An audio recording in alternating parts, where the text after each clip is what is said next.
I'm David Pagnotta for Yahoo Canada Sports here at the NHL Scouting Combine in Toronto.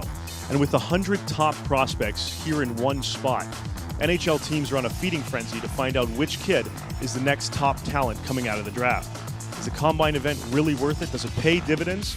We're going to find out here in Toronto. I think it's really valid and really important, especially for the teams picking in the top third, the top half of the first round. These are enormous investments that they're making. They see these guys as players. They see everything about them in the testing. Obviously, some of the things can measure like your leg strength and explosion and flexibility. And obviously, you want to see that the guys are in shape and that they've been training. But at the same time, you got kids like here who were playing in the Memorial Cup just last week. So, I mean, they didn't really have time to train for this. I mean, they're coming down off the season. Then you got some players who finished in the middle of March, right? And they've been living in the gym for 2 months, putting on, hitting the weights, training like crazy. So, I mean, the team's got to take that into account. I mean, some guys haven't touched a weight since September. The interviews, I think, are really valuable. Right. They're trying to see who's natural and unaffected and who looks like they've got an answer that their agent wrote for them. To be able to talk to them and watch them work out helps in one place. It's convenient. You can come in for a couple of days and talk to 100 players and watch 100 players work out. Helps. I think from the team's perspective, they're happy to have any information they can. And in this case, obviously, they do get some hard numbers and where these prospects are at. From the player side of things, I'm not sure that there's a ton of value to this, really. I mean, maybe if you're one of the guys who's lower ranked and you think you should be higher, this is a chance to improve where you're at. But if you're, Nail Yakupov and you totally mess up one of these tests, I don't really think it's going to hurt them that much. You get a lot of young guys look great, and jump and lift and all those good things. And one of the things I noticed, you have to take everything with a certain measure of salt because the game is still played in the ice with the puck and the stick. If a kid's really developed physically here and he blows away the testing, great.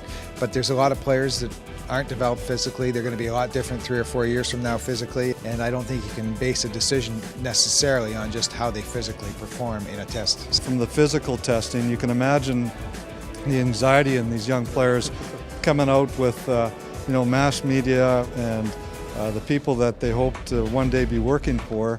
And they're all at different stages of development.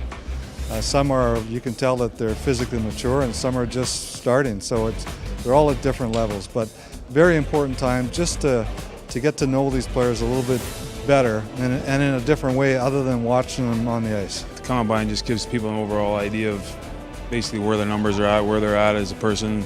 I think a lot of it comes down to the interviews the day before, whether, what kind of character they're from, how bad they want to play in the NHL, what they're interested in, why they want to play in the NHL for one. So, I mean, there's a lot that goes into it. And the Combine only gets you so far. Numbers only get you so far. Look at Ryan Nugent-Hopkins, for example. Last year, I don't think he can bench press his body weight and went on to score 25 goals. At the end of the day, to make the decision, our philosophy anyway, is to have a bunch of tools and not just one specific area where, okay, this is how we're going to make our decision. Yes, some of it is psychological, some of it is physical, some of it is a projection, some of it is just the character himself.